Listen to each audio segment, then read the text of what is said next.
Voici le dossier iPhone selon les modèles conception assistés par ordinateur fuité. J'en ai imprimé un. Je ne vais pas détailler le design passeport. On l'ouvre, l'écran est plus grand. Évidemment, ce pli n'existera pas ici. Ce serait le premier écran censé être totalement sans pli, ce qu'on a en quelque sorte vu au Consumer Electronics Show. C'est une vieille histoire, non? Il y a des choses étranges ici, si c'est réel. D'abord, les boutons d'alimentation sont tout en haut, ce qui ne paraît pas si étrange, jusqu'à ce qu'on se souvienne de ça. Il n'y aura pas de Face Identité et Touch Identité sera intégré dans ce bouton d'alimentation. J'ai de larges pouces et je peux l'atteindre, mais je dois quand même faire glisser l'appareil. J'espère que ce sera corrigé et déplacé plus bas.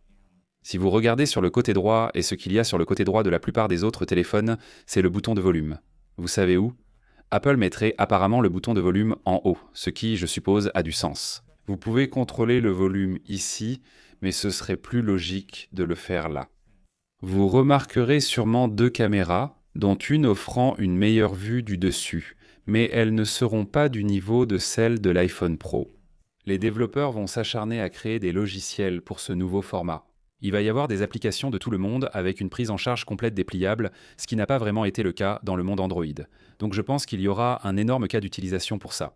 Vous savez, différents modèles, différents modes quand il est ouvert, différents modes quand il est fermé, des choses que nous n'avons jamais vu les pliables faire auparavant. Je suis surtout enthousiaste pour les logiciels à venir, plus que pour le matériel. Je ne sais pas si tu partages ce sentiment, mais on le découvrira plus tard cette année.